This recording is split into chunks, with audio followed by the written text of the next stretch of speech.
નમસ્તે વિદ્યાર્થી મિત્રો, હું છું કુરિયા શિલ્પા. આપ સૌનું સ્વાગત કરું છું જય કેરિયર ઓનલાઈન એકેડેમીમાં.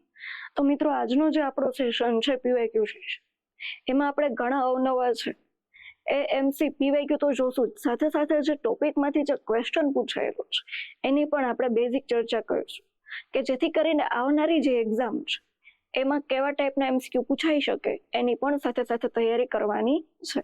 તો મિત્રો, આજનો જે આપણો સેશન છે એ આપણે સ્ટાર્ટ કરીએ અને પહેલો ક્વેશ્ચન જોઈએ. તો પહેલો ક્વેશ્ચનમાં શું પૂછ્યું છે એ જોઈએ એક વખત. તો કે બાયોમેડિકલ વેસ્ટ મેનેજમેન્ટના રૂલ્સ મુજબ કયો તો કે બાયોમેડિકલ છે વેસ્ટ મેનેજમેન્ટ છે. બાયોમેડિકલ વેસ્ટ એટલે શું થાય? તો કે હોસ્પિટલમાં જે કચરો થાય છે, બરાબર, એને બાયોમેડિકલ વેસ્ટ કહીએ છીએ. તો હવે એના મેનેજમેન્ટના રૂલ્સ મુજબ તો કે સમય વીતી ગયેલી એટલે કે જે એક્સપાયર્ડ થયેલી, શું કીધું છે? તો કે સમય વીતી ગયેલી એટલે કે જે એક્સપાયર્ડ થયેલી દવાઓ છે એ કયા રંગના કન્ટેનરમાં સંગ્રહ કરવામાં આવે છે. એટલે મિત્રો, આપણને બેઝિક એક ક્વેશ્ચન બાયોમેડિકલ વેસ્ટ મેનેજમેન્ટનો એ પૂછ્યો છે કે કોઈ એક્સપાયર્ડ થયેલી જો મેડિસિન છે અથવા તો જે કંઈ પણ દવા છે એના કયા રંગની ડસ્ટબિન, એટલે કે આમાં આપણને શું કીધું છે? તો કે કન્ટેનર અથવા તો કયા રંગની જે ડસ્ટબિન છે, બરાબર, એમાં છે આપણે ડિસ્કાર્ડ કરીએ છીએ, એનો નિકાલ કરીએ છીએ. તો મિત્રો, આપણને આની પહેલાના જે સેશન છે એમાં આપણે બાયોમેડિકલ વેસ્ટ જે મેનેજમેન્ટ છે એની જેટલી પણ કલર કોડિંગ એટલે કે જેટલા રંગની બેગ છે બાયોમેડિકલ વેસ્ટ બેગ, એના વિશેની ચર્ચા કરી. તો મિત્રો, હવે જે એક્સપાયર થયેલી મેડિસિન છે એ કઈ બેગમાં છે? તો આપણને છે અહીંયા પહેલા તો 4 ઓપ્શન. પહેલો ઓપ્શન છે પીળો, બીજો ઓપ્શન છે લાલ, ત્રીજો ઓપ્શન છે વાદળી અને ચોથો ઓપ્શન છે સફેદ. તો મિત્રો, આપણે પહેલા પીળી બેગ જોઈએ, બરાબર. તો આ છે યલો કલરની જે બેગ છે, બરાબર, એમાં કઈ કઈ વસ્તુ છે? તો કે માનવ શરીરના અંગો અથવા તો જે પ્રાણીઓના જે અંગો છે, બરાબર, શું જોઈએ? તો કે માનવ શરીરના અંગો,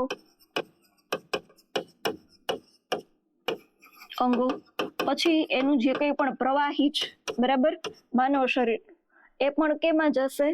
તો કે પીળા કલરની ડસ્ટબિનમાં જશે. પછી હવે માની લ્યો કે કોઈનું છે એ ડ્રેસિંગ કર્યું છે, બરાબર, તો ડ્રેસિંગનું જે મટીરિયલ છે,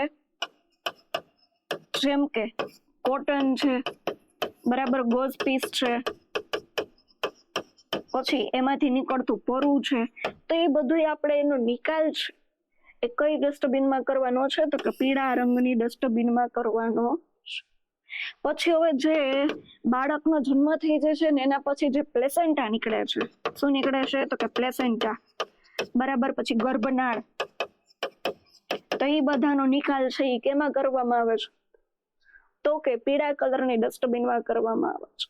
અને મોસ્ટ ઇમ્પોર્ટન્ટ કે જે આપણને ક્વેશ્ચનમાં પૂછ્યું છે કે એક્સપાયર્ડ થયેલી જે મેડિસિન છે એને પણ કેમાં ડિસ્કાર્ડ કરવાની છે મિત્રો? તો કે એક્સપાયર્ડ થયેલી,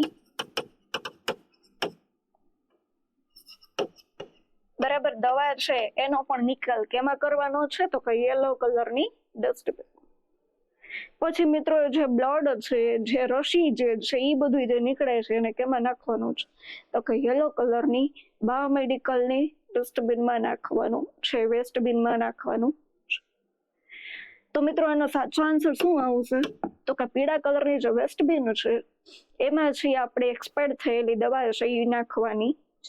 હવે પછી મિત્રો, અહીંયા બીજા 3 ઓપ્શન આપ્યા છે. એમાં કીધું છે તો કે લાલ કલર, બરાબર, તો કે લાલ રંગનું જે કન્ટેનર છે અથવા તો જે વેસ્ટબિન છે એમાં કઈ વસ્તુનો નિકાલ કરવાનો છે? તમને એ પણ ક્વેશ્ચન આવનારી એક્ઝામમાં પૂછાય છે. તો કે જેટલું પણ ડિસ્પોઝેબલ, બરાબર, ડિસ્પોઝેબલ વેસ્ટ મટીરિયલ છે, જેમ કે પ્લાસ્ટિક, કે જેનો આપણે છે એ રીસાયકલ બિન, બરાબર, રીસાયકલ કરી અને એનો યુઝ કરી શકીએ છીએ. તો મિત્રો, આમાં કેવું મટીરિયલ જશે? તો કે પ્લાસ્ટિક અને રબર મટીરિયલ જશે. કેવું જશે? પ્લાસ્ટિક અને રબર. જેમ કે પ્લાસ્ટિકમાં શું આવે? તો કે સિરિંજ છે, બરાબર છે, પછી ગ્લોવ્સ છે, પછી કેથેટર છે, બરાબર. તો એ બધું શું છે તો કે પ્લાસ્ટિક મટીરિયલ છે, એ બધું કેમાં જશે કે જેનો આપણે ફરી વખત છે યુઝ કરી શકીએ છીએ, રિસાયકલ. તો એ બધું કેમાં જશે તો કે લાલ કલરની જે બેગ છે એમાં જશે. પછી જે નીડલ છે, જે સોય છે, એની ઉપરનું જે ઢાંકણું જે પ્લાસ્ટિકનું બનેલું છે એ પણ કેમાં જશે તો કે રેડ બેગમાં જશે. પછી જે ખાલી થયેલા બાટલા છે પ્લાસ્ટિક, શું છે તો કે ખાલી થયેલા પાઇન્ટ, તો એ પાઇન્ટ પણ કેમાં જશે મિત્રો તો કે એ પણ લાલ કલરની વેસ્ટબિનમાં જશે. એને કટ કરીને નાખવાના. તો મિત્રો આ થઈ આપણે લાલ કલરની બિન. હવે પછી છે તો કે વાદળી રંગની, બરાબર. તો હવે એમાં શું છે મિત્રો તો કે આ ખાસ યાદ રાખવાનું છે તો કે ગ્લાસવેર જશે. શું જશે તો કે ગ્લાસવેર, બરાબર. અથવા તો એને કહીએ તો કે કાચની આઈટમ, કે જે મટીરિયલ છે એ કાચ એટલે કે ગ્લાસનું બનેલું છે, એ બધી વસ્તુ કેમાં જશે તો કે વાદળી કલર. જેમ કે આપણે કોઈ વેક્સિન છે, બરાબર, એનો જે વાયલ છે એ કેનો બનેલો છે તો કે ગ્લાસ એટલે કે કાચનો બનેલો છે. પછી કોઈ ઇન્જેક્શન છે તો એનો જે વાયલ છે એ પણ કેનો બનેલો છે તો કે કાચનો છે. તો એ પણ કેમાં જશે તો કે વાદળી કલરની જે ડસ્ટબિન છે તેમાં જશે. અને પછી જે એમ્પ્યુલ છે એ એમ્પ્યુલ પણ કેમાં જાય તો કે વાદળી કલરની વેસ્ટબિનમાં જશે.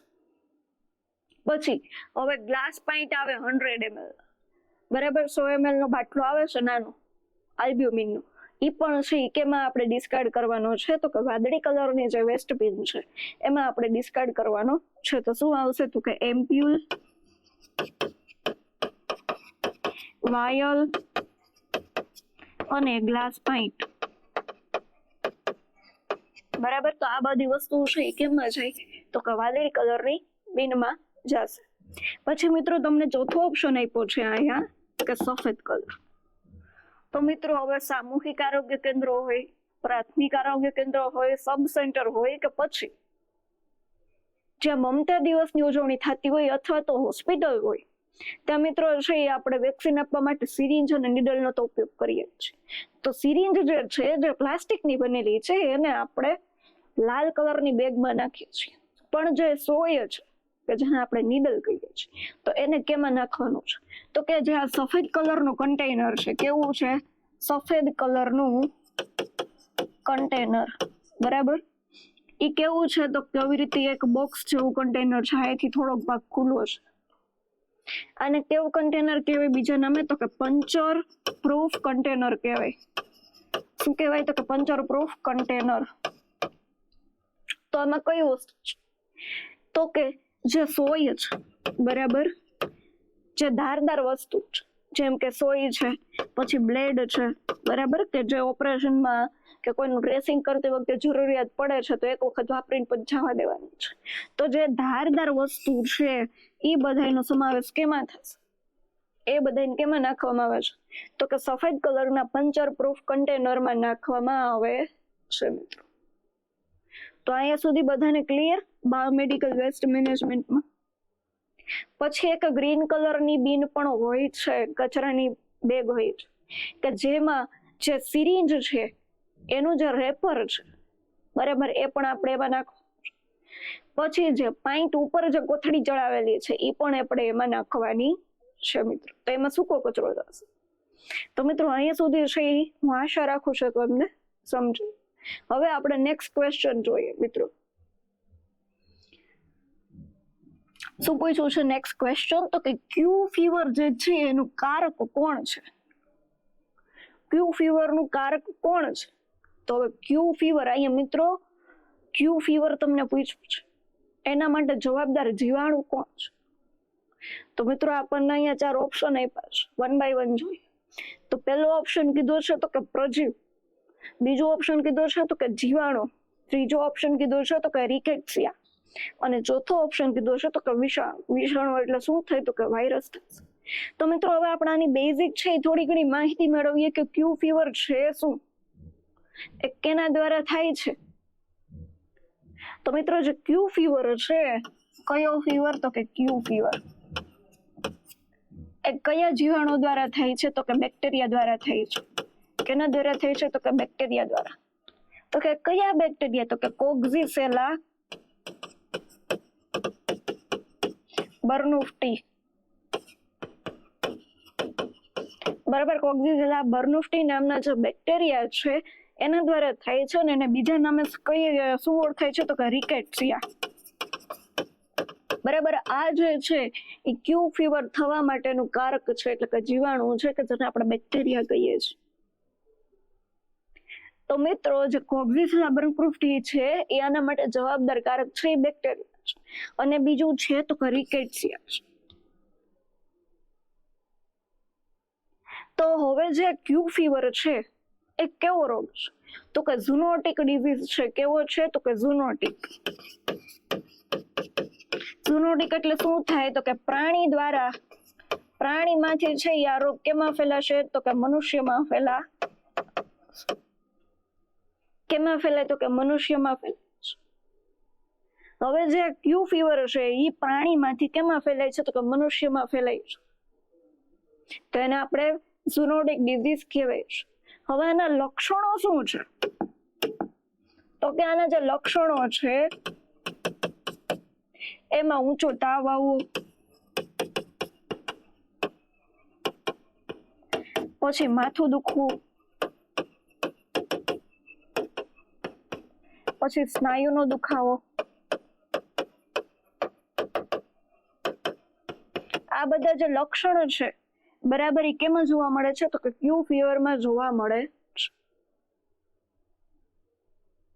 તો મિત્રો, આપણને જે ક્યુ ફીવર છે એની બેઝિક માહિતી મળી ગઈ કે કેના દ્વારા થાય છે અને કેવો રોગ છે તમને ખાસ પૂછે છે. હવે અત્યારે તો તમને ખાલી એનું કારક જ પૂછ્યું છે, બરાબર.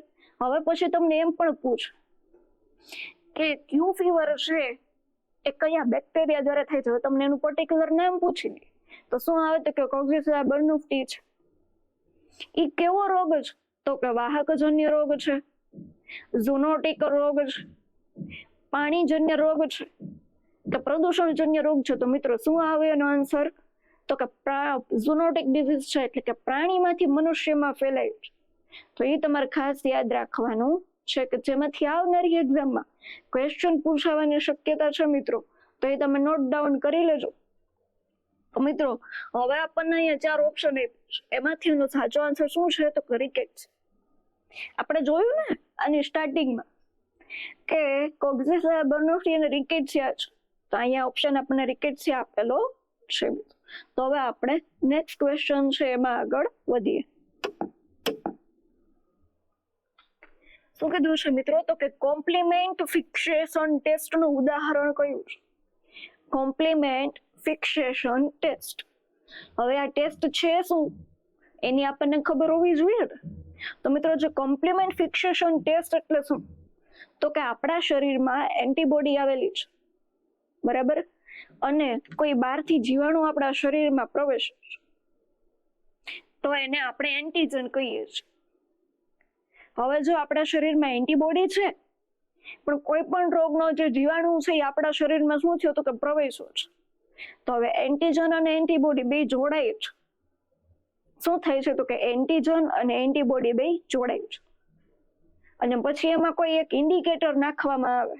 શું નાખવામાં આવે છે? તો કે કોઈ ઇન્ડિકેટર, કોઈ સૂચક નાખવામાં આવે.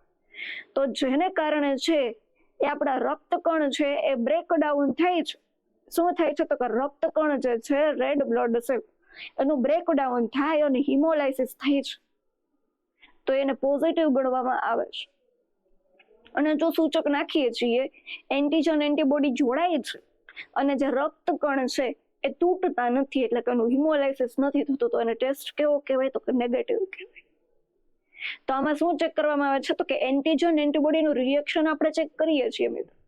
તો આ કોમ્પ્લિમેન્ટ ફિક્સેશન ટેસ્ટ એટલે શું? તો કે જ્યારે રક્તમાં એન્ટીબોડી હાજર હોય.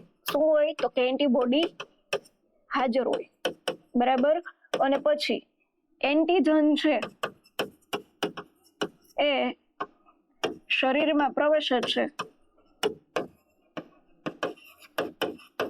ત્યારે શું થાય છે? તો કે જે આ એન્ટીજન છે એ કોની સાથે જોડાય છે? તો કે એન્ટીબોડી સાથે જોડાય છે,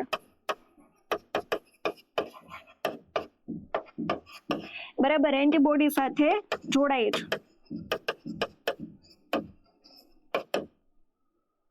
એન્ટીજન એટલે કે કોઈ જીવાણુનો જે કારક છે કે જે આપણે શરીરમાં પ્રવેશે એને આપણે એન્ટીજન કહીએ. અને એન્ટીબોડી એટલે શું? તો કે જે કારક આપણા શરીરમાં પ્રવેશે એની સામે લડવા માટે, આપણા શરીરને રક્ષણ આપવા માટે એન્ટીબોડી છે એ બને છે આપણા શરીરમાં, કે જે આપણને રોગ પ્રતિકારક શક્તિ પૂરી પાડે છે. તો ઈ એની સાથે જોડાય છે, ફાઇટ કરે છે અને એક રિએક્શન આપે છે. એને એન્ટીજન એન્ટીબોડી રિએક્શન કહેવાય. હવે એન્ટીજન એન્ટીબોડી જોડાઈ ગયા, હવે પછી શું કરવામાં આવે છે તો કે એમાં સૂચક છે બરાબર એ મિક્સ કરવામાં આવે છે.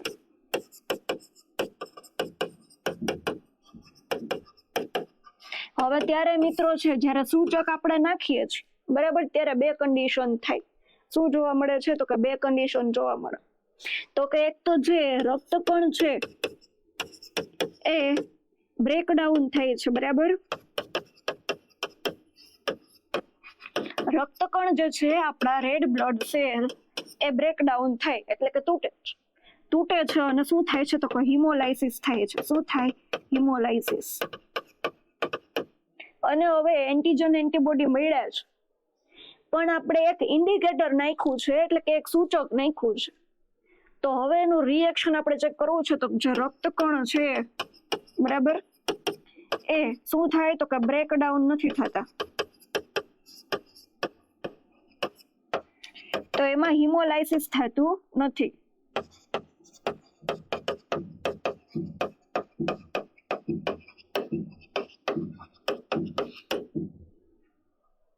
એન્ટીજન એન્ટીબોડી મળ્યા.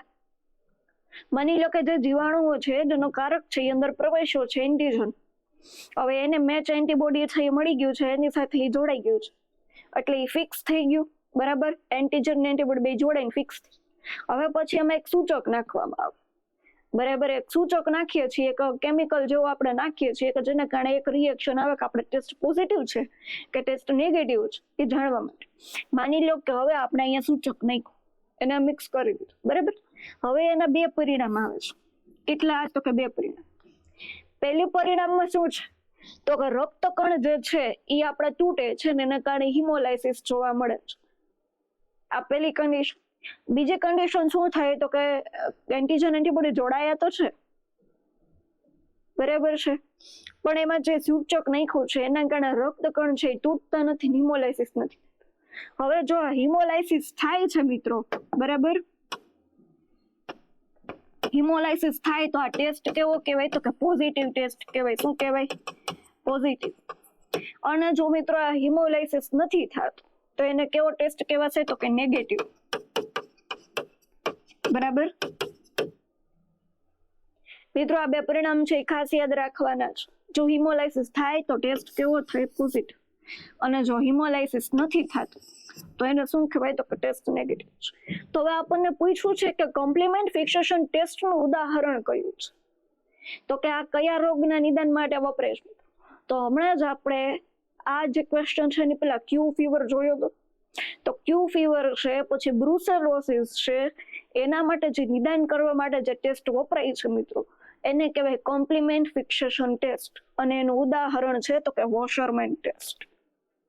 એનું ઉદાહરણ આપણને પૂછ્યું છે તો કયું છે તો કે વોશરમેન ટેસ્ટ છે કે જે સિફિલિસ માટે પણ કરવામાં આવે છે બરાબર છે. તો મિત્રો હવે આપણે બીજા ત્રણ ઓપ્શન એ જોઈએ. તો મિત્રો પહેલા ઓપ્શનમાં શું આપ્યું છે તો કે વિડાલ ટેસ્ટ છે. મિત્રો આ વિડાલ ટેસ્ટ માટે આપણે ઘણી બધી ચર્ચા કરેલી છે. તો આ વિડાલ ટેસ્ટ છે એ કેના માટે કરવામાં આવે છે તો કે ટાઇફોઇડ જે ફીવર છે બરાબર, ટાઇફોઇડ ફીવર માટે વિડાલ ટેસ્ટ કરવામાં આવે. પછી બીજો ઓપ્શન શું આપ્યો છે મિત્રો તો કે VDRL ટેસ્ટ. કયો ઓપ્શન આપ્યો છે તો કે VDRL. તો હવે જે VDRL ટેસ્ટ છે એ કેની માટે કરવામાં આવે છે તો કે VDRL ટેસ્ટ એ સિફિલિસ માટે કરવામાં આવે છે. કેના માટે? સિફિલિસ. કે જે કેના દ્વારા થાય છે તો કે ડ્રેપોનેમા પેલિડમ નામના બેક્ટેરિયા દ્વારા છે એ સિફિલિસ નામનો રોગ થાય છે અને એ રોગના નિદાન માટે તો કે VDRL ટેસ્ટ કરાવવામાં આવે છે. VDRL નું મિત્રો ફૂલ ફોર્મ તમને આવનારી એક્ઝામમાં પૂછાઈ શકે છે અને આ ફૂલ ફોર્મ છે આપણે ઘણી બધી વખત છે એ તમને કીધું છે કે વેનેરલ ડિઝીઝ રિસર્ચ લેબોરેટરી ટેસ્ટ છે. તો મિત્રો આવા ટેસ્ટ છે, ઘણા બધા ટેસ્ટ છે કે જે તમારે યાદ રાખવાના છે કે તમને આવનારી એક્ઝામમાં 1 થી 2 ક્વેશ્ચન છે ટેસ્ટ કોઈ પણ નામ આપી દે એમાંથી પૂછે છે.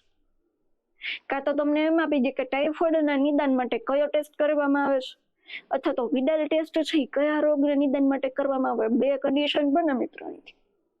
તો એ તમારે ઝીણી બાબતોનું ધ્યાન રાખવાનું છે. તો હવે આપણે ટેસ્ટનું અમુક ટેસ્ટ છે કે જે હું તમને લિસ્ટ આઉટ કરાવું છું. બરાબર છે, જેમ કે વિડાલ ટેસ્ટ છે, બરાબર, પછી છે VDRL ટેસ્ટ, પછી છે આ વોશઅપ, પછી છે કોમ્પ્લિમેન્ટ ફિક્સેશન ટેસ્ટ,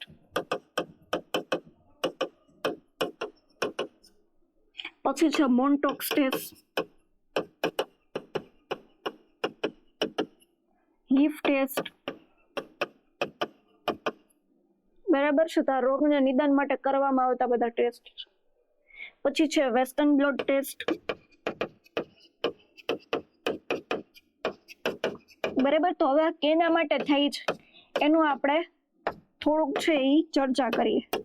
તો હવે જે વિડાલ ટેસ્ટ છે એ કયા રોગના નિદાન માટે કરવામાં આવે છે મિત્રો? તો કે વિડાલ ટેસ્ટ છે એ ટાઇફોઇડ ફીવર.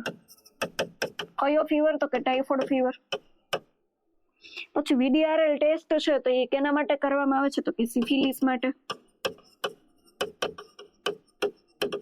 પછી જે કોમ્પ્લિમેન્ટ ફિક્સેશન ટેસ્ટ છે તો એ કયા રોગના નિદાન માટે? તો કે ક્યુ ફીવર.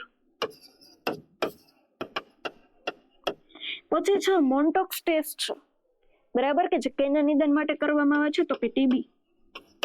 પછી જે આ હીફ ટેસ્ટ છે મિત્રો એ પણ TB ના નિદાન માટે કરવામાં જ આવે છે. પછી છે આ વેસ્ટર્ન બ્લોટ ટેસ્ટ છે એ કેના માટે કરવામાં આવે છે? તો કે HIV/AIDS, બરાબર, આ કન્ફર્મેટરી ટેસ્ટ છે. પછી મિત્રો હજી પણ ઘણા બધા ટેસ્ટ છે, જેમ કે HPV ટેસ્ટ, બરાબર, અથવા તો એને બીજા કયા નામે ઓળખાય? તો કે પેપ સ્મિયર છે. તો મિત્રો જે આ પેપ સ્મિયર છે એ કેના માટે કરવામાં આવે છે? તો કે ગર્ભાશયના મુખનું કેન્સર જાણવા માટે.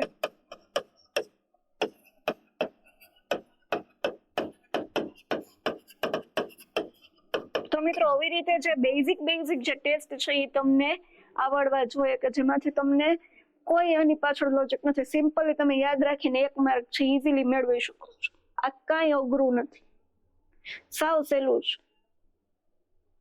તો મિત્રો હવે આપણે નેક્સ્ટ ક્વેશ્ચન તરફ આગળ વધીએ. શું કીધું છે? તો કે અંકોડી કૃમિ એટલે કે હુકવર્મ માટે અહીંયા ઓપ્શન આપ્યા છે એમાંથી કોઈ એક ઓપ્શન છે એ સાચો નથી. હુકવર્મ એટલે શું થાય મિત્રો? આવી રીતે છે ને એનો આકાર હશે, હુક જેવો આકાર હોય. કૃમિની વાત કરી છે કે જે હુકવર્મ એટલે કે અંકોડી કૃમિ છે એના વિશે કયું વિધાન સાચું નથી. તો અહીંયા 4 આપણને ઓપ્શન આપ્યા હોય એમાંથી 3 ઓપ્શન સાચા છે ને 1 ઓપ્શન છે એ ખોટું છે. તો મિત્રો હવે જે આ કૃમિ છે અને કયું કૃમિ કીધું છે? તો કે હુકવર્મ, બરાબર. તો કે આ કૃમિ છે એના કારણે શું થાય? તો કે કૃમિનો ચેપ લાગે છે જેને આપણે વર્મ ઇન્ફેસ્ટેશન કહીએ છીએ. કૃમિ છે મિત્રો એના તો ઘણા બધા ટાઈપ છે, પણ એમાંથી આપણને હુકવર્મ વિશે સ્પેસિફિકલી પૂછ્યું છે. તો હવે જો હુકવર્મ છે એનો આપણને ચેપ છે એ ક્યાંથી લાગે? તો કે જે વ્યક્તિ છે, બરાબર, ખુલ્લા પગે ચાલતો હોય. મિત્રો આ ખાસ ધ્યાન રાખવા જેવી બાબત છે. હુકવર્મ થવાનું કારણ શું? તો કે છે એ ખુલ્લા પગે ચાલવું,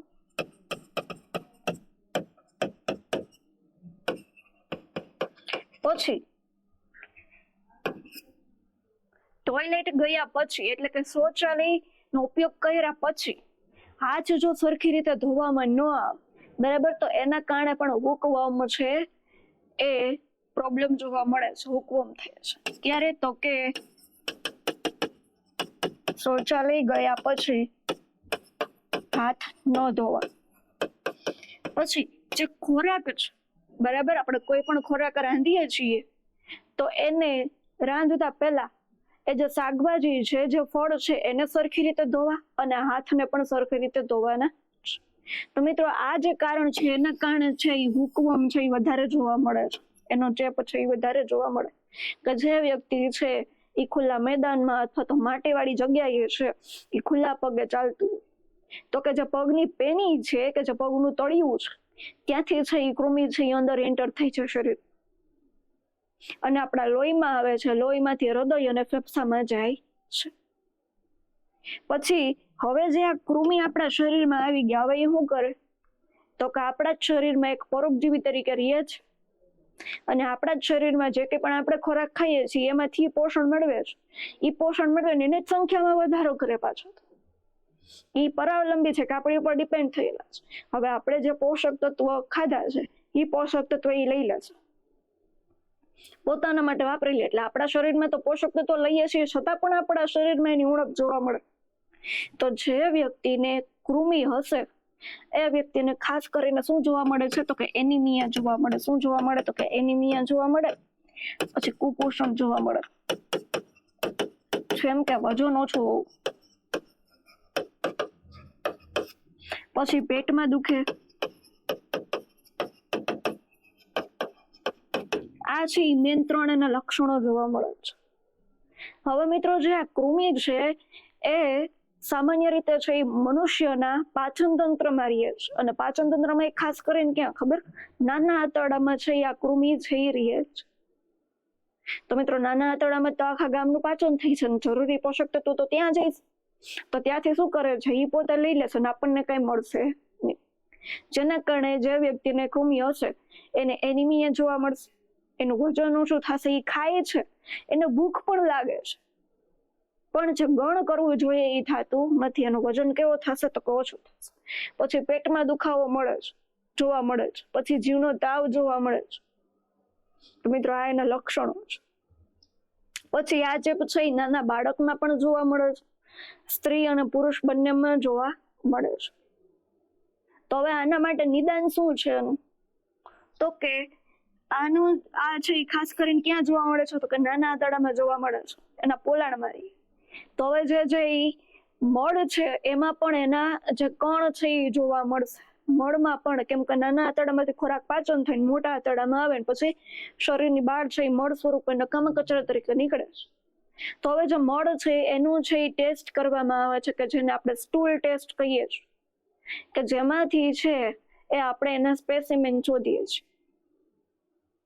તો હવે આની સારવારમાં શું કરવામાં આવે છે તો કે આલ્બેન્ડાઝોલ અથવા તો મેબેન્ડાઝોલ. શું આપવામાં આવે છે? આલ્બેન્ડાઝોલ અને મેબેન્ડાઝોલ નામની દવા આપવામાં આવે છે. બરાબર, જે કેના માટે તો કે કૃમિના નાશ માટે, અને ડીવર્મિંગ એજન્ટ પણ કહેવાય છે. હવે સાથે સાથે જે વ્યક્તિને એનિમિયા હશે એને લોહ તત્વની ગોળી આપવામાં આવે છે. બરાબર, તો આ એનું છે સારું. હવે એને અટકાવો કઈ રીતે તો કે ક્યારેય છે એ ખુલ્લા પગે ચાલવું નહીં, સરખી રીતે છે એ હાથ ધોવા, ખોરાકને છે એ સરખી રીતે રાંધવો, એનો અટકાયત છે, એનો ઉપાય છે અટકાવ. તો મિત્રો આપણને હવે અહીંયા 4 ઓપ્શન આપ્યા છે. તો કે પહેલો ઓપ્શન છે તો કે લોહી મારફતે પ્રથમ ફેફસામાં અને ત્યારબાદ હૃદયમાં પ્રવેશે છે. તો મિત્રો એ પણ સાચું છે. પછી બીજું છે તો કે પુખ્ત કૃમિ નાના આંતરડાના પોલાણમાં રહે છે. તો હમણાં જ વાત કરી, એ પણ સાચું છે. તો કે સ્ત્રી અને પુરુષ બંનેમાં ચેપ લાગી શકે છે. તો એ પણ સાચું છે. પણ એને ચોથું શું કીધું ખબર? તો કે સફેદ રંગના ઝાડા થાય. હવે સફેદ રંગના ઝાડા કોઈ દિવસ પોસિબલ નથી. હા, પણ માણસનું શરીર છે એ થોડુંક ફીકું પડી જાય, કેમ કે એનામાં લોહ તત્વની ઉણપ છે. તો મિત્રો આ જે ઓપ્શન છે એ આવશે નહીં. આ 3 ઓપ્શન છે એ સાચા છે. તો મિત્રો આપણને પૂછ્યું તું ને કે હુકવમ માટે કયું વિધાન છે એ સત્ય નથી, તો શું આવશે? તો કે સફેદ રંગના ઝાડા થઈ શકે છે. મિત્રો આ બે છે એના નામ ખાસ યાદ રાખવાના છે, આલ્બેન્ડાઝોલ અને મેબેન્ડાઝોલ. આવનારી એક્ઝામમાં તમને કારણ પણ પૂછી લે કે એનું કારણ શું છે. આ જે કૃમિ છે આપણા શરીરમાં પ્રવેશે તો કે ઉઘાડા પગે એટલે કે ખુલ્લા પગે ચાલવું એ સૌથી મોટું કારણ છે. તો મિત્રો હવે આપણે નેક્સ્ટ ક્વેશ્ચન જોઈએ. શું કીધું છે તો કે જાપાનીઝ એન્સેફેલાઇટિસ છે એ કયા પ્રકારના મચ્છર કરડવાથી ફેલાય છે, બરાબર, મચ્છર વડે ફેલાય છે. એટલે જાપાનીઝ એન્સેફેલાઇટિસ છે એ મચ્છર વડે થાય, એટલે કેવો રોગ કહેવાય તો કે વાહકજન્ય રોગ છે. અને વાહકજન્ય મિત્રો રોગને યાદ રાખવાની મેં તમને ટ્રીક કીધી હતી કે મચ્છર લાવે મલેડીચીઝાફી એટલે કે મલેરિયા, ડેન્ગ્યુ, ચિકનગુનિયા, જાપાનીઝ એન્સેફેલાઇટિસ અને ફાઇલેરિયા. તો મિત્રો એમાં જાપાનીઝ એન્સેફેલાઇટિસ આવી ગયું. તો હવે કયા મચ્છર વડે છે એ ફેલાય છે એ આપણને પૂછ્યું છે. મચ્છર દ્વારા તો ફેલાય જ છે, નો ડાઉટ, પણ મચ્છરના પણ ઘણા બધા ટાઈપ છે ને, એના નામ છે. તો કયા મચ્છર દ્વારા? તો હવે જાપાનીઝ એન્સેફેલાઇટિસ છે, સાથે સાથે એનો પણ બેઝિક ખ્યાલ મેળવીએ. તો મિત્રો જે આ જાપાનીઝ એન્સેફેલાઇટિસ છે, બરાબર, તો એનું કારક કોણ છે? મુખ્ય કારક કે કઈના દ્વારા થાય છે તો કે જાપાનીઝ એન્સેફેલાઇટિસ વાયરસ દ્વારા થાય છે. કેના દ્વારા થાય છે તો કે વાયરસ દ્વારા. હવે પછી આનો વાહક કોણ છે? બરાબર, તો કે મચ્છર. તો કયો મચ્છર? તો કે ક્યુલેક્સ મચ્છર છે, બરાબર, એના દ્વારા એ કરડવાથી આ રોગ થાય છે. હવે મિત્રો તમને આવનારી એક્ઝામમાં એમ પણ પૂછે કે જે જાપાનીઝ એન્સેફેલાઇટિસ છે એ શરીરના કયા અંગને સૌથી વધારે અસર કરે છે? તો મિત્રો જે જાપાનીઝ એન્સેફેલાઇટિસ છે એ ખાસ કરીને કયા અંગને નુકસાન કરે છે? તો કોણ આવશે? તો કે બ્રેઇન એટલે કે મગજ. મિત્રો આ જાપાનીઝ એન્સેફેલાઇટિસ છે, બરાબર, એમાં શું થાય છે તો કે મગજનો જે લેયર છે, મગજનો છે એ સોજો આવે છે ને મગજનો તાવ આવે, જેને જાપાનીઝ એન્સેફેલાઇટિસ કહે છે. ખાસ કરીને કેમાં જોવા મળે તો કે નાના બાળકોમાં જ મેનિન્જાઇટિસ જોવા મળે છે. તો કે જે મગજની ફરતે જે એના પ્રોટેક્શનના લેયર આવેલા છે એને મેનિન્જાઇટિસ કહે છે. પણ આમાં તો શું થાય છે તો કે મગજમાં જ સોજો આવે છે, મગજનો તાવ આવે છે. તો આ ફેલાય છે કેના દ્વારાથી? તો કે જે ચેપગ્રસ્ત ઢોર ઢાખર છે, શું છે તો કે ચેપગ્રસ્ત પ્રાણીઓ,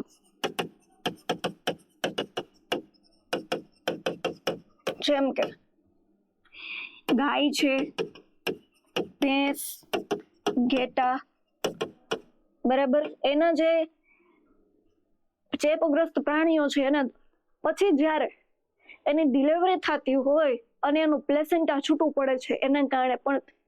પછી હવે માની લ્યો કે આ ખુદ જે પ્રાણીઓ છે એ ચેપગ્રસ્ત છે, તો એનું દૂધ જે આપે છે, બરાબર, એ પણ કેવું હશે તો કે ચેપગ્રસ્ત હશે. અને જે દૂધ છે એ કાચું દૂધ હોય, બરાબર, કાચું દૂધ કે જેને પાશ્ચરાઇઝેશન કરેલું હશે નહીં, એટલે કે એને બહુ ઊંચા તાપમાને ઉકાળેલું નહીં, તો એના કારણે પણ આ ચેપ લાગે છે.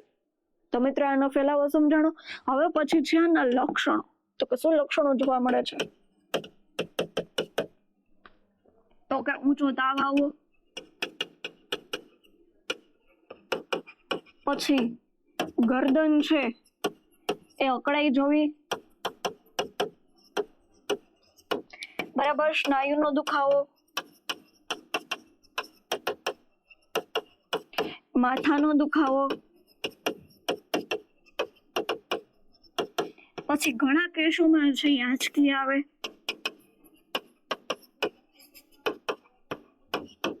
બરાબર, અને વ્યક્તિ જે છેલ્લે કેમાં વયું જાય છે તો કે કોમામાં વયું જાય. તો મિત્રો આ છે ને લક્ષણ. તો હવે એની સારવારમાં શું આપવામાં આવે છે? તો સારવારમાં પેનિસિલિન શું આપવામાં આવે છે? તો કે પેનિસિલિન નામની દવા આપવામાં આવે છે. શું આપવામાં આવે છે મિત્રો? તો કે પેનિસિલિન નામની દવા આપવામાં આવે છે. અને બીજું છે ડોક્સીસાઇક્લિન. જો મિત્રો જો ડોક્સીસાઇક્લિન છે, આ એક દવાનું નામ ખાસ યાદ રાખજો તો કે જે ક્યુ ફીવરમાં આપવામાં આવે છે. કેમાં આપવામાં આવશે? તો કે ક્યુ ફીવરમાં. તો મિત્રો આપણને અહીંથી બેઝિક ખ્યાલ તો આવી ગયો છે. તો હવે આપણને જે આવનારી એક્ઝામમાં છે તમને મેં જે ક્વેશ્ચન આમાંથી કીધા છે કે આની ઉપર તમારે ભાર દેવાનો છે, તો કે કેના દ્વારા ફેલાય છે એ તમારે યાદ રાખવાનું છે. હવે જે મિત્રો આની આપણે આ દવા તો છે પણ સાથે સાથે આની વેક્સિન પણ અવેલેબલ છે. તો મિત્રો આની વેક્સિન પણ છે એ લઈ શકે. તો આપણને જે ક્વેશ્ચન પૂછ્યું એમાં શું કીધું હતું તો કે જાપાનીઝ એન્સેફેલાઇટિસ છે કયા પ્રકારના મચ્છર વડે ફેલાય છે. તો આપણને હવે અહીંયા 4 ઓપ્શન આપ્યા છે. પહેલો ઓપ્શન એડિસ, બીજો ઓપ્શન છે એનાફિલિસ, ત્રીજો ઓપ્શન છે ક્યુલેક્સ અને ચોથો ઓપ્શન છે મેન્સોનિયા. તો મિત્રો આનો સાચો આન્સર છે ક્યુલેક્સ કે જે આપણા શરૂઆત. તો હવે મિત્રો જે એડિસ એજિપ્ટી છે બરાબર કે જે એડિસ મચ્છર છે એના દ્વારા કયો રોગ ફેલાય છે તો કે ડેન્ગ્યુ અને ચિકનગુનિયા થાય છે. પછી જે એનોફિલિસ મચ્છર છે તો એના દ્વારા શું થાય છે તો કે મેલેરિયા જોવા મળે બરાબર છે. એડિસ મચ્છર છે એડિસ ઇજિપ્ટી એને ટાઈગર મસ્ક્યુટો પણ કહેવામાં આવે છે. મિત્રો યાદ રાખવાનું છે તો કે એડિસ મચ્છરને કેવું કહેવાય તો કે ટાઈગર મોસ્ક્યુટો.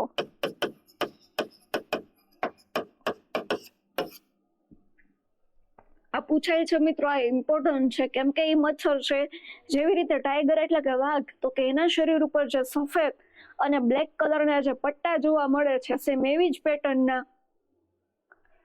જે એ મચ્છર ઉપર છે એ પટ્ટા જોવા મળે છે વ્હાઈટ અને બ્લેક કલરના, એટલે ટાઈગર મસ્ક્યુટો કહેવાય છે મિત્રો.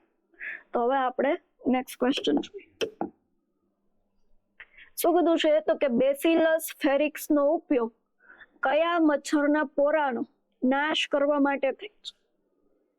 મિત્રો અહીંયા એક છે કેની વાત કરી છે તો કે બેસિલસ છે ફેરિક્સ એનો ઉપયોગ તો કે કયા પ્રકારનું મચ્છર છે એના જે પોરા એટલે શું થાય તો કે લાર્વા તો કે જે ઈંડા મૂકે છે એનો નાશ કરવા માટે થાય છે. તો મિત્રો પહેલો ઓપ્શન આપ્યો છે મેન્સોનિયા, બીજો ઓપ્શન આપ્યો છે ક્યુલેક્સ, ત્રીજો ઓપ્શન છે એનોફિલિસ અને ચોથો ઓપ્શન છે તો કે એડિસ. તો મિત્રો આનો સાચો આન્સર આવશે તો કે જે બેસિલસ ફેરિક્સ છે એ શું છે તો કે બેસિલસ ફેરિક્સ છે એ જૈવિક ઇન્સેક્ટિસાઇડ છે. જેવી રીતે ટેફસ છે આપણે જોયું હતું ને ટેફસ કે મચ્છર કે જે ખાસ કરીને એનોફિલિસ મચ્છર છે એનું એક રાસાયણિક જંતુનાશક છે. તો જે આ બેસિલસ ફેરિક્સ છે એ જૈવિક જંતુનાશક છે. કેવું છે તો કે જૈવિક જંતુનાશક કે જે ક્યુલેક્સ મચ્છર છે એના પોરાનો નાશ કરવા માટે ઉપયોગ થાય છે. કેના તો કે ક્યુલેક્સ મચ્છર. અને ક્યુલેક્સ દ્વારા કયો રોગ થાય છે તો કે જાપાનીઝ એન્સેફેલાઇટિસ. આ યાદ રાખવાનું છે મિત્રો. તો એ શું કરે છે તો કે જે બેક્ટેરિયા છે બરાબર એના દ્વારા જે સ્ત્રાવ થાય છે એમાંથી જે નીકળે છે બરાબર અને એના દ્વારા છે આ ક્યુલેક્સ મચ્છરના પોરાનો નાશ કરવામાં આવે છે. આ કેવું છે આ ખાસ યાદ રાખવાનું છે જૈવિક જંતુનાશક છે. તો મિત્રો હવે આપણે નેક્સ્ટ ક્વેશ્ચન જોઈએ. તો કે ઝિંક ફોસ્ફાઇડ નો ઉપયોગ શેના નિયંત્રણ માટે થાય છે. તો કીધું છે મિત્રો ઝિંક ફોસ્ફાઇડ આ પણ એક જંતુનાશક જ છે બરાબર છે. તો એના ઉપયોગથી છે એ કેનો નાશ કરી શકાય તો પહેલો છે ચાંચડ, બીજું છે ઈતરડી, ત્રીજું છે ઉંદર અને ચોથું છે માખી. તો મિત્રો ઝિંક ફોસ્ફાઇડ નો ઉપયોગ છે એ ઉંદરના નાશ માટે થાય છે જેને રેટોસાઇડ કહેવાય છે. રેટ એટલે ઉંદર અને એના મારવા માટેનું જે વપરાય છે એને શું કહેવાય ઝિંક ફોસ્ફાઇડ છે એને રેટોસાઇડ પણ કહેવાય. તો મિત્રો હવે આપણે નેક્સ્ટ ક્વેશ્ચન જોઈએ. તો મિત્રો જે હવે મચ્છરનો નાશ કેના દ્વારા થાય, કૃમિનો નાશ કેના દ્વારા થાય, ડીડીટી નો છંટકાવ ક્યારે કરવામાં આવે છે, કયું રાસાયણિક છે એ જંતુનાશક છે, કયું જૈવિક જંતુનાશક છે મિત્રો એમાંથી પણ ક્વેશ્ચન પૂછાય છે. અત્યારે તમને ખાલી નામ આપ્યા છે, હવે તમને આવનારી એક્ઝામમાં એવું પૂછે કે આમાંથી નીચેના પૈકી કયું જૈવિક જંતુનાશક છે તો એનો પણ તમને ખ્યાલ હોવો જોઈએ. હવે મિત્રો શું ક્વેશ્ચન છે જોઈએ આપણે. ઓકે, રાષ્ટ્રીય રસીકરણ સમયપત્રક મુજબ કેવા ઇમ્યુનાઇઝેશન છે શેડ્યુલ છે બરાબર. રાષ્ટ્રીય રસીકરણ પત્રક મુજબ 1 વર્ષની ઉંમર સુધીના બાળકોને કેટલા વર્ષની ઉંમર કીધી છે તો કે 1 વર્ષની ઉંમર કીધી છે બરાબર. 1 વર્ષની ઉંમર સુધીના બાળકોમાં રોટા વાયરસ રસીના કઈ રસી કીધું છે તો કે રોટા વાયરસ રસી કેટલા ડોઝ આપવામાં આવે તો મિત્રો આપણે જે રોટા વાયરસ છે એની આપણે ડિટેલમાં ચર્ચા છે આની પહેલાના લેક્ચરમાં કરી છે.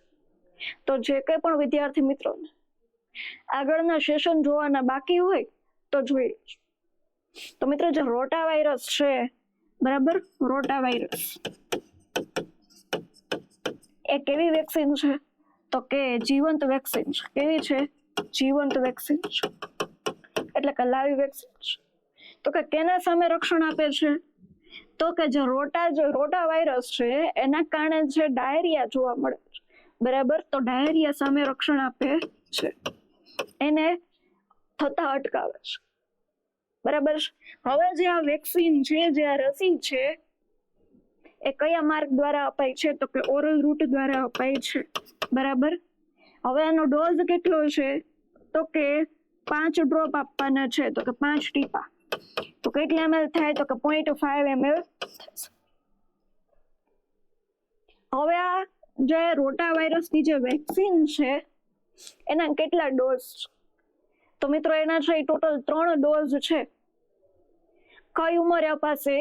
તો કે 6, 10 અને 14 અઠવાડિયે. ક્યારે મિત્રો કઈ ઉંમરે આપવામાં આવે છે બાળકને? તો કે 6, 10 અને 14 અઠવાડિયે, અથવા તો 1.5, 2.5 અને 3.5 માસે આપવામાં આવે છે. મિત્રો પહેલો ડોઝ તો કે 1.5 મહિને, બીજો ડોઝ તો કે 2.5 મહિને અને ત્રીજો ડોઝ છે 3.5 મહિને આપવામાં આવે છે. તો હવે આપણને શું પૂછ્યું? તો કે 1 વર્ષની ઉંમરનું સુધીનું જે બાળક છે એને રોટા વાયરસની રસીના કેટલા ડોઝ આપવામાં આવે છે? તો મિત્રો આ કેટલા થયા? તો કે 1.5, 2.5 અને 3.5. પહેલો, બીજો અને ત્રીજો. તો મિત્રો ટોટલ 3 ડોઝ આપવામાં આવે છે. તો આપણને કેટલા ઓપ્શન આપ્યા છે જોઈએ. પહેલો ઓપ્શન છે 2, બીજો ઓપ્શન છે 1, ત્રીજો ઓપ્શન છે 4 અને ચોથો ઓપ્શન છે 3. તો મિત્રો આનો સાચો આન્સર શું આવે છે? તો કે 3 ડોઝ આપવામાં આવે છે મિત્રો. તો હવે આપણે નેક્સ્ટ ક્વેશ્ચન જોઈએ. વિશ્વ આરોગ્ય સભાએ, એટલે કે વર્લ્ડ હેલ્થ ઓર્ગેનાઇઝેશન છે, એણે સમગ્ર વિશ્વને શીતળાયુક્ત ક્યારે જાહેર કર્યું? મિત્રો આપણને આમાં ઈઝી હું તમને કહું તો આપણને એવું પૂછ્યું છે કે શીતળાનો છેલ્લો કેસ છે, બરાબર, એના પછી છે એ વર્લ્ડ હેલ્થ ઓર્ગેનાઇઝેશન છે વિશ્વમાંથી શીતળાનો નાબૂદ છે એ ક્યારે થયો ને એ પૂછ્યું છે આપણે. એનો સમયગાળો, એની તારીખ, એની સાલ પૂછી લીધી છે કે વિશ્વમાંથી શીતળાના જે કેસ છે એ નાબૂદ ક્યારે થયા.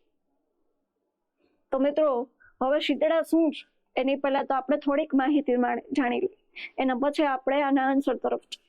તો મિત્રો જે શીતળા કે જેને આપણે શું કહીએ છીએ તો કે સ્મોલ પોક્સ, બરાબર.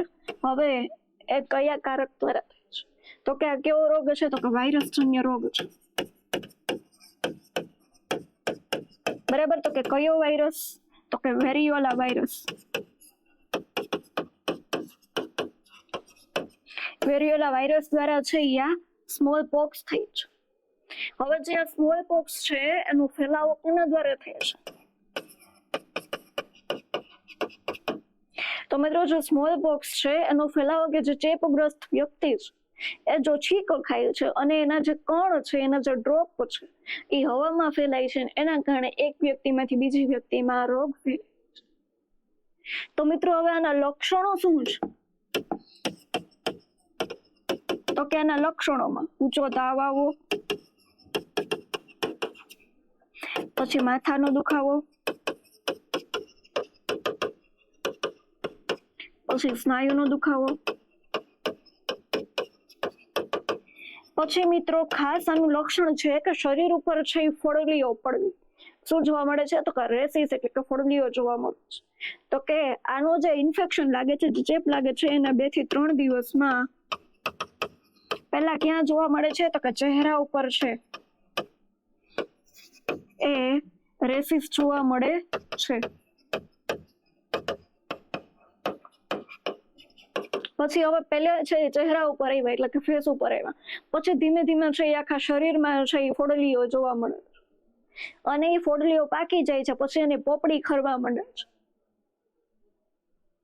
તો મિત્રો હવે જો આવી રીતે છે બરાબર, રોગના લક્ષણ જોવા મળે છે, તો હવે એક વ્યક્તિમાંથી બીજી વ્યક્તિમાં ચેપ લાગે, એ અટકાવવા માટે થઈને એ જે સ્મોલ પોક્સ વાળી કે જે વ્યક્તિને શીતળા થયું હતું એને આઇસોલેશન રૂમમાં મૂકવામાં આવતું હતું કે જેથી કરીને એ વ્યક્તિનો જે ચેપ છે એ કોઈ બીજી વ્યક્તિને લાગે નહીં. તો મિત્રો આના માટે છે એ રસીની શોધ કરવામાં આવી હતી, શીતળાની રસી. તો હવે જે શીતળાની રસી છે બરાબર, એ કયા વૈજ્ઞાનિક દ્વારા શોધવામાં આવી હતી મને કમેન્ટ સેક્શનમાં જણાવો. અને મિત્રો જે આ શીતળાનો જે કુદરતી કેસ છે બરાબર, છેલ્લો કેસ છે એ ક્યારે જોવા મળ્યો તો છેલ્લો કેસ 1977 જોવા મળ્યો હતો. ક્યારે જોવા મળ્યો હતો મિત્રો? 1977, જ્યારે WHO એ છે બરાબર કે શીતળાના કેસો છે એ ક્યારે નાબૂદ થયા બરાબર. તો ક્યારે? તો કે મે 1980 ની સાલમાં છે એ શીતળાના જે રોગના જે કેસો છે એ સર્વવ્યાપી સર્વ રીતે છે એ નાબૂદ થઈ ગયા છે. નાબૂદ થઈ જવો એટલે શું? તો કે એના જડમૂળમાંથી છે બરાબર રોગ વહી જવો, જેને આપણે ઇરાડિકેશન કહીએ છીએ બરાબર, કે જડમૂળમાંથી છે એ રોગ છે એ શું થઈ ગયો? તો કે નાબૂદ થઈ ગયો. તો મિત્રો હવે આપણને શું પૂછ્યું તો કે શીતળા યુક્ત ક્યારે જાહેર કરવામાં આવ્યું છે બરાબર. અહીંયા થોડીક મિસ્ટેક છે બરાબર, કે નાબૂદ ક્યારે થયું હતું એવું આપણને પૂછ્યું છે. તો મિત્રો શું આનો સાચો આન્સર છે? તો કે મે 1980, જ્યારે 1977 છે તો કે આનો કેસ જોવા મળેલો છે. તો આવી રીતે પણ તમને ક્વેશ્ચન પૂછે છે. હવે આપણને આખા ડિઝીઝ વિશે ખબર હોય ને, હવે નાબૂદ ક્યારે થયો, જો નાબૂદ થઈ ગયો હોય રોગ તો એના વિશે પણ આપણને પૂછે છે. તો બેઝિક માહિતી બધા રોગની, જેટલા પણ ચેપી રોગ છે એની હોવી જરૂરી છે. તો મિત્રો નેક્સ્ટ ક્વેશ્ચન, તો કે ક્ષય એટલે શું થાય? તો કે ટીબી. એની સારવારમાં જો દવા વપરાય છે બરાબર, એ દવામાંથી બેક્ટેરિયોસ્ટેટિક, શું કીધું છે મિત્રો? તો કે બેક્ટેરિયોસ્ટેટિક દવાનું ઉદાહરણ કયું? હવે મિત્રો આપણને ખબર છે કે ટીબી માટે જે ફર્સ્ટ લાઈન ડ્રગ છે જેમ કે આઇસોનિયાઝાઇડ છે, પાયરેઝિનામાઇડ છે, ઇથામ્બ્યુટોલ છે, સ્ટ્રેપ્ટોમાઇસિન છે. તો હવે એમાંથી આપણને પૂછ્યું છે તો કે બેક્ટેરિયોસ્ટેટિક દવા એટલે કઈ છે? તો આપણને એની તો પહેલા ખબર હોવી જોઈએ ને કે બેક્ટેરિયોસ્ટેટિક કોને કહેવાય અને બેક્ટેરિયોસિડાલ કોને. તો પહેલા એનો આપણે બેઝિક ખ્યાલ મેળવીએ, પછી આપણે એનું એક્ઝામ્પલ જોઈએ. તો મિત્રો જે બેક્ટેરિયોસ્ટેટિક શું કીધું છે? બેક્ટેરિયોસ્ટેટિક અને એક આવે છે બેક્ટેરિયોસિડાલ.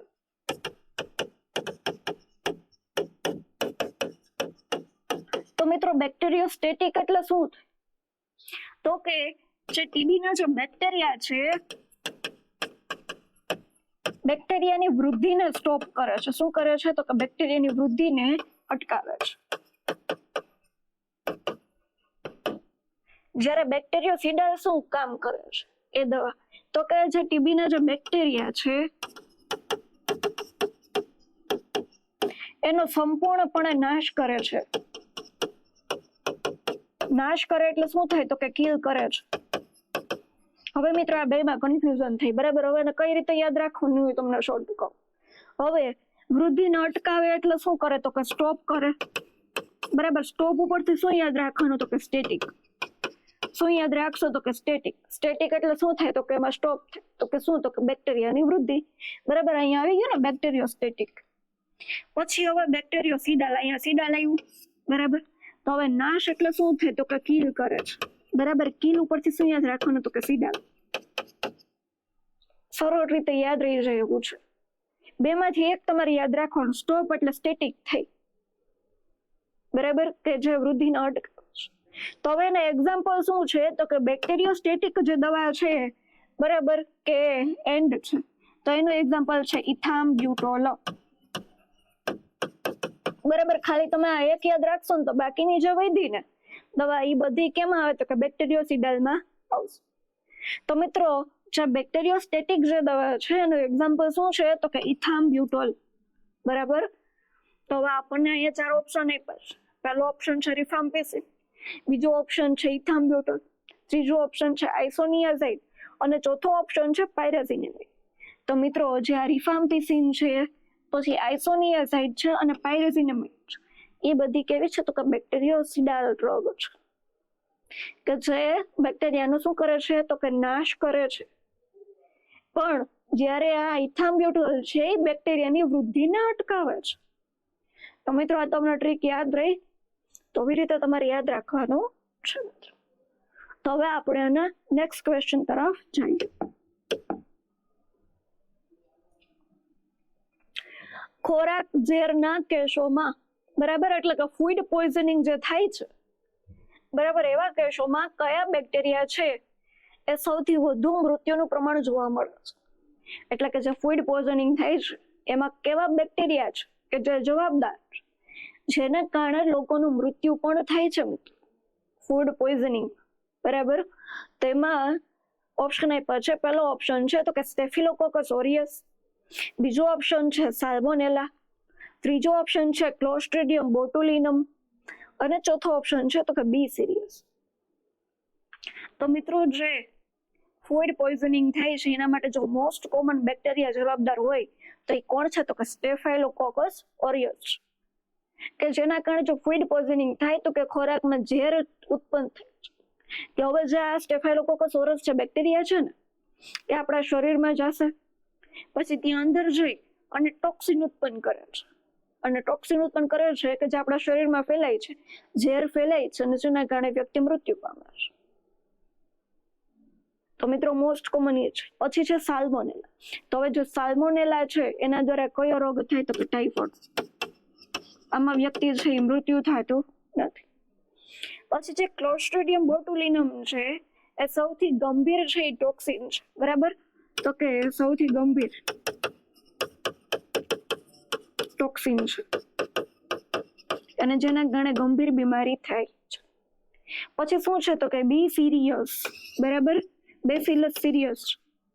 તો એના કારણે શું થાય છે તો એના કારણે ખાસ કરીને જે વાસી ભાત હોય, બરાબર, આપણે જે ચોખા રાંધ્યા હોય અને એમાં જો વધારે ટાઈમ સુધી પડ્યા રહીએ તો એના કારણે જે, બરાબર, બી સિરિયસ, બરાબર, બી સિરિયસ જે છે એક ટોક્સિન ઉત્પન્ન થાય છે અને એના કારણે બીમારી જોવા મળે છે.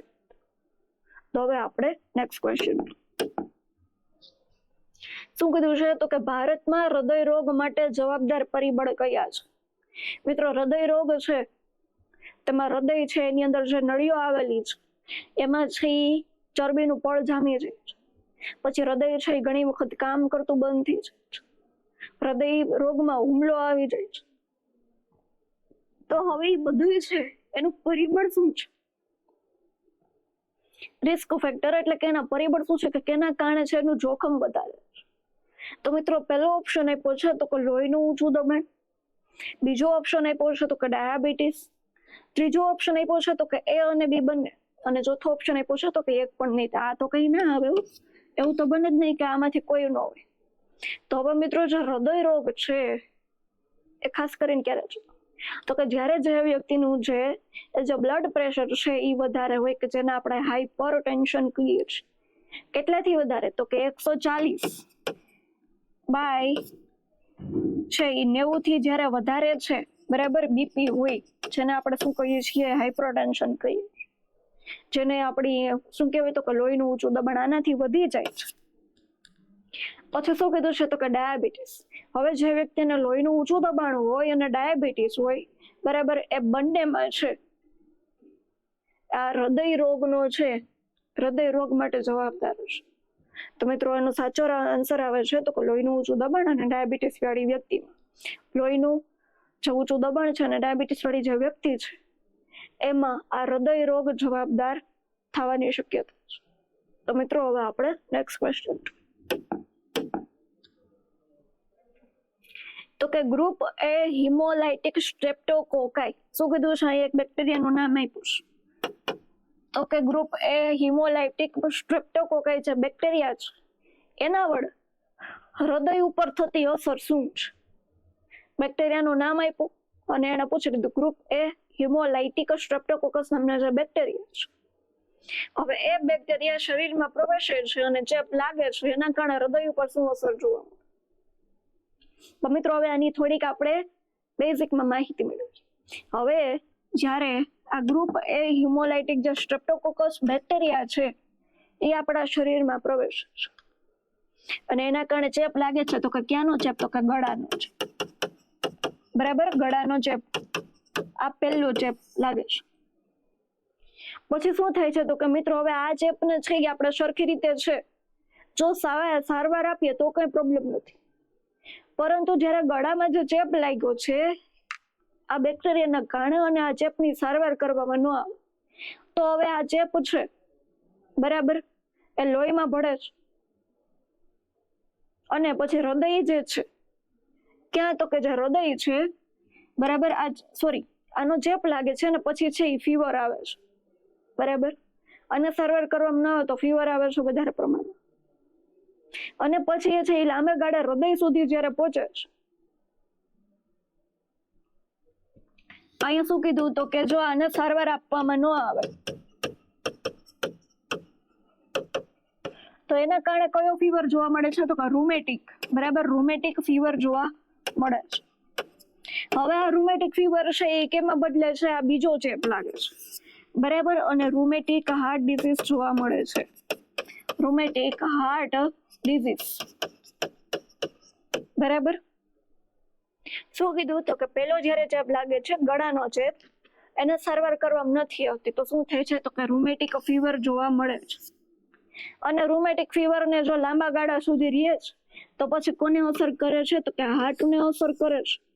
અને એમાં કયો ડિઝીઝ જોવા મળે છે? તો કે રૂમેટિક હાર્ટ ડિઝીઝ જોવા મળે. હવે મિત્રો કોને અસર કરી છે? તો કે હૃદયને અસર કરી છે. તો એમાં શું થાય છે? તો કે જે હૃદય છે એમાં વાલ આવેલા છે. તો કે હૃદયમાં ખાસ કરીને શું આવેલું છે? તો કે વાલ્વ આવેલા છે. વાલ્વને અસર થાય છે. તો કયા વાલ્વને? તો કે જે મિટ્રલ વાલ્વ છે બરાબર, અથવા તો દ્વિદલીય વાલ્વ એને શું કરે છે? તો કે અસર કરે છે. તો હવે જે મિટ્રલ વાલ્વ છે એ કોની વચ્ચે આવેલું છે? તો કે ડાબા કર્ણક અને ડાબા ક્ષેપક વચ્ચે બરાબર, કે લેફ્ટ એટ્રિયમ અને લેફ્ટ વેન્ટ્રિક્યુલર વચ્ચે વાલ્વ આવેલા છે એને દ્વિદલીય અથવા તો મિટ્રલ વાલ્વ કહીએ છીએ. ખાસ કરીને એને અસર થાય છે. તો મિત્રો હવે તમને આવનારી એક્ઝામમાં એમ પણ પૂછી શકે છે, અત્યારે તો ખાલી આપણને હૃદય ઉપર અસર થાય છે એ પૂછ્યું છે, તો હવે હૃદય છે એમાં ખાસ કરીને કેને અસર થાય છે એવું પણ પૂછી શકે. તો શું આવશે? તો કે વાલ્વ ઉપર અને ખાસ કરીને મિટ્રલ વાલ્વ ઉપર એની અસર જોવા મળે છે. તો એના લક્ષણોમાં શું જોવા મળે? તો કે ઊંચો તાવ આવે, પછી છાતીમાં દુખાવો, ધબકારા વધવા અને જે મોસ્ટ ઇમ્પોર્ટન્ટ છે એ મરમર સાઉન્ડ જોવા મળવો. કેવો અવાજ સંભળાય? તો કે મર અવાજ. કેમાંથી? તો કે હૃદયમાંથી. જે હૃદય જ્યારે ધબકે છે બરાબર, કે સિસ્ટોલ ના ડાયસ્ટોલ થાય ત્યારે લબ ડબ એવા અવાજ આવતા હોય છે. પરંતુ હવે મરમર સાઉન્ડ એટલે કે તીણો અવાજ છે એ વધારે ના આવતો, એને શું કહેવાય? તો કે મરમર સાઉન્ડ જોવા મળે છે. આનું ઇમ્પોર્ટન્ટ લક્ષણ. તો મિત્રો હવે આપણને શું પૂછ્યું શું? તો કે હૃદય ઉપર શું અસર થાય છે? તો આનો શું આન્સર આવે? તો કે રૂમેટિક હાર્ટ ડિઝીઝ થાય છે. તો આ તમારે જે લક્ષણો કીધા છે અને જે હૃદયમાં શું અસર થાય છે એ તમારે ખાસ યાદ રાખવાનું છે મિત્રો. તો હવે નેક્સ્ટ ક્વેશ્ચન જોઈએ.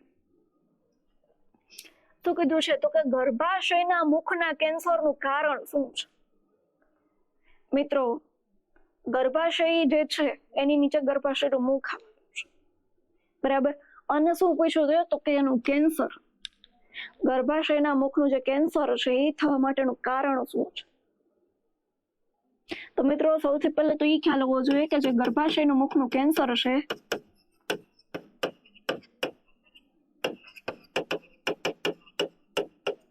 એ કેના દ્વારા થાય છે? તો કેના દ્વારા થાય છે મિત્રો? તો કે HPV વાયરસ દ્વારા. તો કે હ્યુમન પેપિલોમા વાયરસ દ્વારા જે છે એ ગર્ભાશયના મુખનું કેન્સર જોવા મળે છે. તો કે હવે બીજું કારણ શું છે? તો કે બરાબર વહેલી ઉંમરે લગ્ન. બરાબર. પછી એક થી વધારે જાતીય સંબંધો હોવા,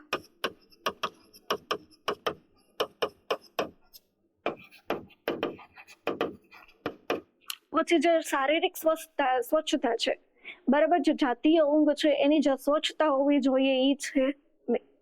તો એના કારણે પણ ગર્ભાશયના મુખનું કેન્સર થઈ શકે છે. પછી એક કરતા વધારે જાતીય સંબંધો હોય, એક વ્યક્તિથી પણ વધારે છે એ જાતીય સંબંધો હોય, તો એના કારણે છે આ ગર્ભાશયના મુખનું કેન્સર થઈ શકે છે. હવે મિત્રો એના લક્ષણો શું જોવા મળે છે? તો લક્ષણોમાં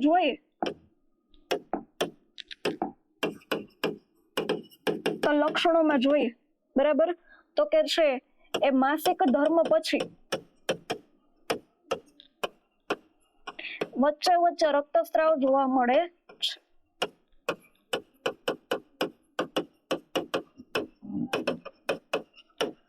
પછી જે રક્તસ્રાવ છે એમાંથી દુર્ગંધ આવે. પછી યોનિ માર્ગમાંથી પ્રવાહી નીકળે, યોનિ માર્ગનો સ્ત્રાવ, બરાબર, એ પણ કેવો હોય તો કે દુર્ગંધ વાળો હોય. પછી છે એ વજન ઓછું જોવા મળે અને પેડુમાં દુખાવો થાય. તો આ શું છે તો કે ગર્ભાશયના મુખનું જે કેન્સર છે એના લક્ષણો છે. તો મિત્રો હવે આના માટે છે એ હમણાં એક વેક્સિન આપવામાં આવે છે જેને HPV વેક્સિન કહે છે, હ્યુમન પેપિલોમા વાયરસ વેક્સિન. તો કહે છે તો કે સર્વિવેક વેક્સિન છે એ આપવામાં આવે છે કે ભારત સિરમ ઇન્સ્ટિટ્યૂટ દ્વારા છે એની શોધ કરવામાં આવી. કોને અપાય છે તો કે જેની રિપ્રોડક્ટિવ એજ નો ચાલુ થઈ હોય, તો કે 9 થી 14 વર્ષની છોકરીઓને આપવામાં આવે છે અને 15 થી વધારે ઉંમરની સ્ત્રીઓને, છોકરીઓને પણ આપવામાં આવે છે કે જેથી કરી આ રોગ છે કે ગર્ભાશયનું જે મુખનું કેન્સર છે એને આપણે થતા અટકાવી શકીએ. થઈ ગયું છે એનું તો હવે શું કરવાનું છે તો કે રેડિયેશન થેરાપી, કિમોથેરાપી અને સર્જરી દ્વારા છે ઈલાજ કરવાનો છે. પણ આને થતું અટકાવવા માટે આ જે HPV વાયરસ જે છે એનો ચેપ અટકાવવા માટે થઈને એ વેક્સિન આપવામાં આવે છે. તો મિત્રો આપણને અહીંયા પૂછ્યું હતું કે ગર્ભાશયના મુખનું કેન્સર જે છે એનું કારણ શું છે. આપણને 4 ઓપ્શન. તો પહેલો ઓપ્શન છે વહેલા લગ્ન, તો એ પણ છે એનું એક કારણ છે. પછી વધુ પડતી સુવાવડ, કે વધારે પડતી જે સુવાવડ થઈ હોય, બાળકને જન્મ આપ્યો હોય, તો એ પણ આનું મેઇન કારણ છે. અને જાતીય અંગોની અસ્વચ્છતા તથા એક કરતા વધારે જાતીય સંબંધ, તો આ બધા જ છે એના કારણ છે. તો સાચો આન્સર છે ઉપરોક્તમાં. તો મિત્રો જે આપણે બેઝિક માહિતી જે જોઈ છે એમાંથી પણ તમને છે ક્વેશ્ચન પૂછાઈ શકે. તો મિત્રો જે આજનો આપણો સેશન છે આજે આપણે અહીંયા કમ્પ્લીટ કરીએ છીએ અને મળીએ આપણે નેક્સ્ટ સેશન.